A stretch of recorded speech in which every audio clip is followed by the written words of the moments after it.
So seasons are changing, plans are changing. Everything is changing. We had a bit of a whirlwind week, just in most general ways, and then just got thrown through a loop. Yeah. So we are doing, 85% of everything ourselves, and then there's those few things like electric, having our well drilled, and septic that we are having people do for us. So it's been, a relief to know that those things are not solely on us.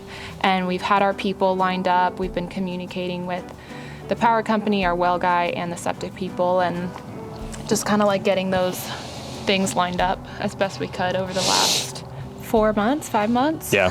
So this past week, we had the power company come out, the engineer, to basically site where the poles are going to go, see our site, because we were told in July maybe that basically for them to come out and get us temporary power, we need to have our site graded and staked and have the 40-foot right-of-way cleared for the lines to run through. Hey, there's a groundhog.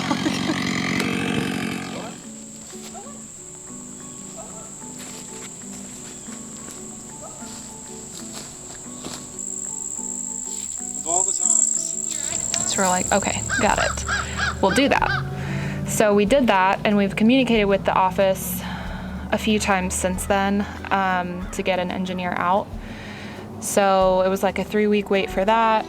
Got the appointment scheduled. They came out this last week, and one of the first things he said was, we are not doing any power unless it's to a fully constructed, finished, and inspected house. They told us that they're out of transformers.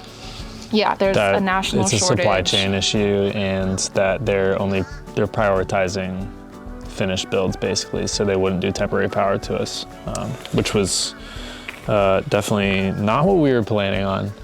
So yeah, we are at the point where it's basically like, what are our options? And so we are kind of at a point where it's basically use generators, but looking more into solar for like the midterm, and thus what would it look like to just have solar long term? Yeah, and we've been able to figure out the interim pretty well.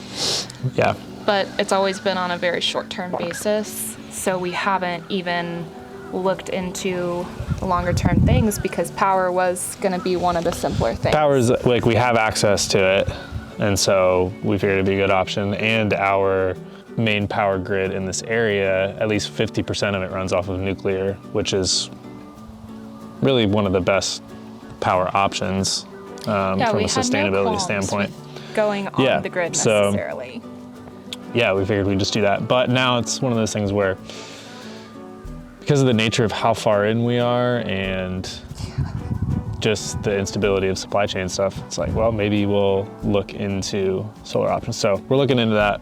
We have no idea what we're gonna do. It's kind of funny because one of our first videos, we talked about how, specifically relating to power even, that we just have to think about other options, and we have to be open to other things, and we have to be... Yeah. We have to know that like doors are going to close, but that doesn't mean that we don't have any other options. So yeah, it was a hard day, really hard day actually. And we've just taken the last few days to kind of reframe and think about what those other options may be.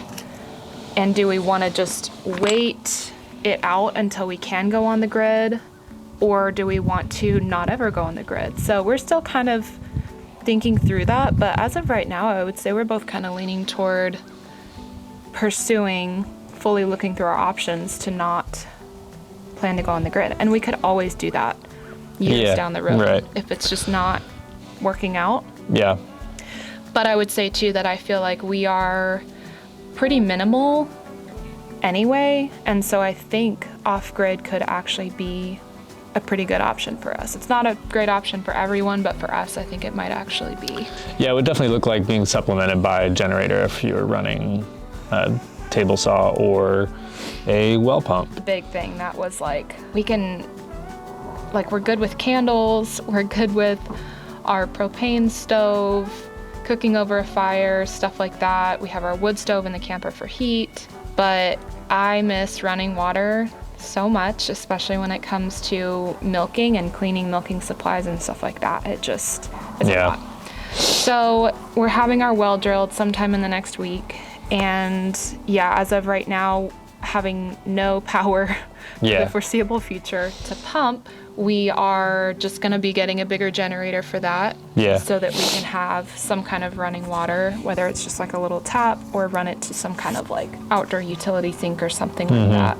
There are definitely setups to be able to run a well pump off of solar if you configure everything right. From what I understand, we've never done any of the solar side of things before, but we have a little solar panel and a small battery. But that's like enough to charge phones, laptop.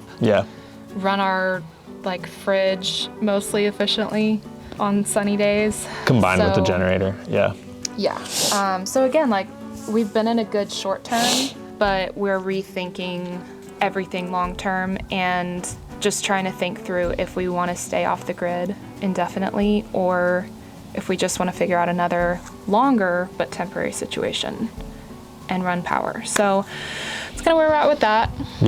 We'll figure it out. We are just, it's fresh. It's an open wound, it feels like, but we're going to figure it out.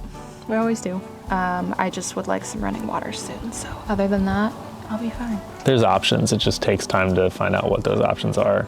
And time is one of the hardest things to come by, especially for you in a lot of ways. So knowing that there's like another big thing on our plate to research and figure out, something that we were going to outsource, is a bit daunting, but that's okay. We're feeling like pretty good about it. Yeah. I'm kind of excited about the possibility of just not going on the grid. Yeah.